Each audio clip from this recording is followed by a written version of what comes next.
Hello hi, പുതിയൊരു വീഡിയോയിലേക്ക് എല്ലാവർക്കും സ്വാഗതം.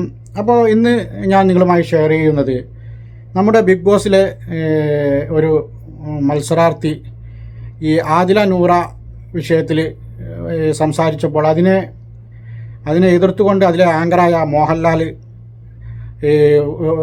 പ്രതികരിക്കുകയുണ്ടായി. നമുക്ക് ആദ്യം ആ മോഹൻലാലിൻ്റെ പ്രതികരണം ഒന്ന് കണ്ടുവരാം. നിങ്ങളുടെ ചെലവ് ജീവിക്കുന്ന ആളാണോ? ഞാൻ എന്റെ വീട്ടിൽ കയറ്റുമല്ലോ അവരെ എന്റെ വീട്ടിൽ കുഴപ്പം ഇത് എന്താണിത്? ഏത് സമൂഹത്തിലാണ് നിങ്ങൾ ജീവിക്കുന്നത്? നിങ്ങൾ പുറത്തൊക്കെ ജീവിച്ച ആളല്ലേ? നിങ്ങൾ ഏത് സമൂഹത്തിലാണ്? മുഴുവൻ സമൂഹം അക്സെപ്റ്റ്.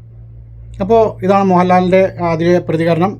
ഇനി ഇതിനെതിരെ പ്രതികരിച്ചുകൊണ്ട് നമ്മുടെ ഒരു ഉസ്താദ് ഒരു വീഡിയോ ചെയ്തിട്ടുണ്ട്. നമുക്ക് അതും കൂടി ഒന്ന് കണ്ടുവരാം. സത്യം പറഞ്ഞാൽ ഇദ്ദേഹത്തിന്റെ ഈ നിലപാട് പരിഹാസ്യമായി പോയി, പറയാതിരിക്കാൻ വയ്യ. ബിഗ് ബോസ് പോലെയുള്ള റിയാലിറ്റി ഷോകൾ നിങ്ങൾ ആലോചിച്ച് നോക്ക്. എന്തെങ്കിലും ഒരു ഗുണകരമായ മെസ്സേജ് നമ്മുടെ സമൂഹത്തിന് നൽകുന്നുണ്ടോ?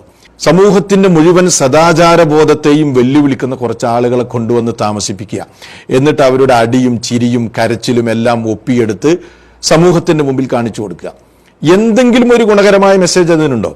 എന്നിട്ട് അതിനുവേണ്ടിയാണ് ഈ വലിയ ആക്രോശങ്ങൾ. എന്താണ് ഇപ്പോൾ ഇവിടെ ഉള്ള പ്രശ്നം എന്താണെന്ന് ചോദിച്ചാൽ, ലെസ്ബിയൻ കപ്പിൾസിനെ നോർമലൈസ് ചെയ്യുന്നത് വ്യക്തിപരമായി എനിക്ക് ആക്സെപ്റ്റ് ചെയ്യാൻ പറ്റില്ല എന്ന് ഒരു സഹോദരി പറഞ്ഞതാണ് ഇദ്ദേഹത്തെ ഇങ്ങനെ ചൊടിപ്പിച്ചത്. ആ പറഞ്ഞതിൽ എന്തെങ്കിലും ഒരു തെറ്റുണ്ടോ? എൻ്റെ സംസാരം കേൾക്കുന്ന ആളുകളൊന്ന് ചിന്തിച്ചു നോക്കൂ. എന്താണ് അവർ പറഞ്ഞത്?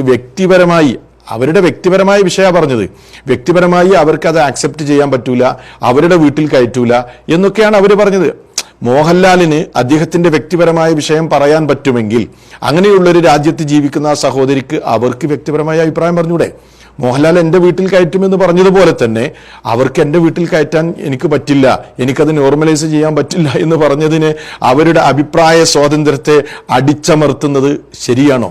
ഇദ്ദേഹം ചെയ്തത് ഒരിക്കലും ശരിയല്ല. ഒന്നാമത്തെ കാര്യം നമ്മൾ മനസ്സിലാക്കേണ്ട ഒരു സംഗതിയാണ്. പിന്നെ മോഹൻലാലിന്റെ വീട്ടിൽ എന്തൊക്കെയാണ് നടക്കുന്നത്, അവിടെ എന്തൊക്കെയുണ്ട്, അവിടെ എന്തൊക്കെ ഇല്ല എന്നതാണോ നമ്മുടെ പ്രശ്നം?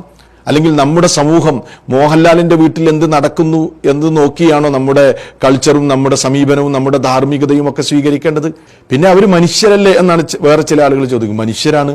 സാധാരണ മനുഷ്യർ ജീവിക്കുന്ന ഒരു രീതിയുണ്ട്, സാധാരണ മനുഷ്യർ അനുധാവനം ചെയ്യുന്ന ഒരു ധാർമ്മികതയുണ്ട്. അതിനൊക്കെ വിരുദ്ധമായ ഒരു സമീപനം ചില ആളുകൾ സ്വീകരിക്കുക.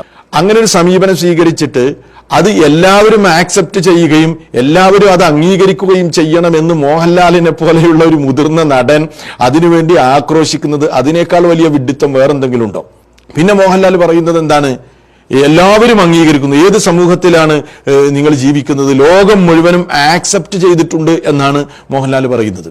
സത്യത്തിൽ മോഹൻലാൽ ഈ വിഷയത്തിൽ മീഡിയ പോലും വാച്ച് ചെയ്തിട്ടില്ല എന്നുള്ളതാണ് മനസ്സിലാക്കാൻ കഴിയുന്നത്. ഇതൊക്കെ സ്വീകരിച്ച, ഇതൊക്കെ വലിയ സംഭവമായി കൊണ്ടു നടന്ന പല രാജ്യങ്ങളും അതിൽ നിന്ന് തിരിഞ്ഞു നടക്കുകയാണ്. വാർത്തകൾ നിങ്ങൾ കാണുന്നില്ലേ? പല പ്രഖ്യാപനങ്ങളും പല സ്റ്റേറ്റ്മെന്റുകളും നിങ്ങൾ കാണുന്നില്ലേ? അപ്പൊ ഇങ്ങനെയൊക്കെ ലോകത്ത് നടക്കുന്നുണ്ട്. അപ്പൊ സ്വന്തം വീട്ടിൽ നിന്ന് ഇങ്ങനെയൊക്കെയുള്ള ആശയങ്ങൾ സ്വീകരിച്ച് മക്കൾ ഇറങ്ങിപ്പോകുമ്പോഴാണ് ഒരു ഉമ്മയുടെയും ഉപ്പയുടെയും ഒക്കെ വേദന മനസ്സിലാകുന്നത്. അപ്പോഴേ മോഹൻലാലിനെ പോലുള്ള ആളുകൾക്ക് മനസ്സിലാവുള്ളൂ.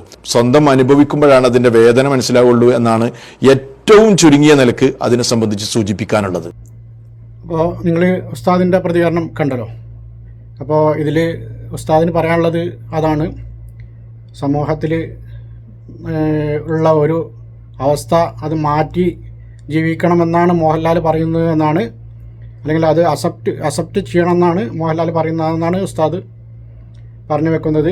അപ്പോൾ നിങ്ങൾ ഈ ഉസ്താദ് പറഞ്ഞതിനോട് യോജിക്കുന്നുണ്ടെങ്കിൽ നിങ്ങളുടെ പ്രതികരണം കമൻറ്റായി രേഖപ്പെടുത്തുക. എൻ്റെ ചാനൽ ആദ്യമായിട്ടാണ് കാണുന്നതെങ്കിൽ ചാനലൊന്ന് സബ്സ്ക്രൈബ് ചെയ്ത് വെക്കുക, ഒന്ന് ഷെയർ ചെയ്യുക, ലൈക്ക് അടിക്കുക. അപ്പോൾ നമുക്ക് പുതിയൊരു വീഡിയോയുമായി വീണ്ടും കാണാം. ബൈ.